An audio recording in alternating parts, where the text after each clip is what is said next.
Part 3 of Module 1. The objective of this video is to help a plan understand the definition of the term duty of prudence and what steps one may take to fulfill the duty of prudence for the plan and the plan participants. Come with me as we learn a little bit more. The duty of prudence is not a common person duty of prudence or a common man definition of prudence. It's a heightened definition of that of a prudent expert. So when acting on behalf of the plan, this prudent expert fiduciary must exercise care, skill, prudence, and a diligence that a prudent person familiar with such matters would exercise in similar circumstances, i.e., an expert. Plus, with regard to investments, they must give appropriate consideration, which we'll define in a minute, to the facts and circumstances that they know or should have known are relevant to a particular investment decision or investment course of action. Note that the Department of Labor and courts measure prudence by analyzing the process that is used to select an investment or any particular fiduciary course of action. This is called procedural prudence, and you'll find more information on that in our fiduciary fitness program.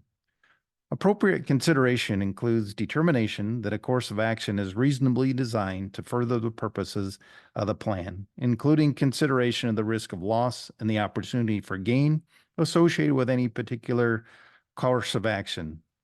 Fiduciaries must follow the terms of the plan document, and this is actually more fiduciary breaches occur, or most fiduciary breaches occur. They must be familiar with their plan document, the summary plan description, the administrative procedure under the plan, and they are responsible to ensure that they'll all legally compliant. Also, they should review plan administration to ensure that the plan continues to operate in accordance with the terms of not only the plan document, but ERISA and the IRC code as well.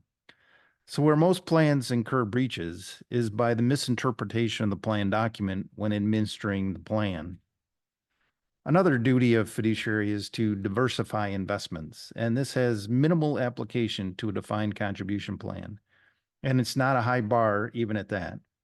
So the main responsibility is to help minimize risk of large losses, relying on information from others.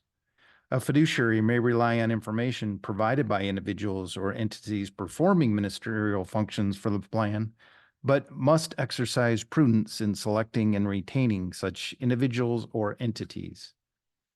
A good example of this would be a selection of a 316 vendor or an ERISA 316 fiduciary. Appointing trustees and fiduciaries should not be appointed based on their corporate position alone. The appointment should be based on their expertise, their experience, and what they have to contribute to the management of the plan.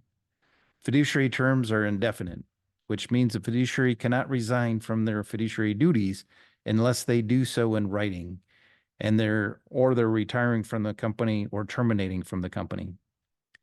Named fiduciary must monitor performance routinely, identifying all fiduciaries, outlining their responsibilities, measuring performance, reviewing any complaints, utilizing a documented process, and annually reviewing the activities of the committee.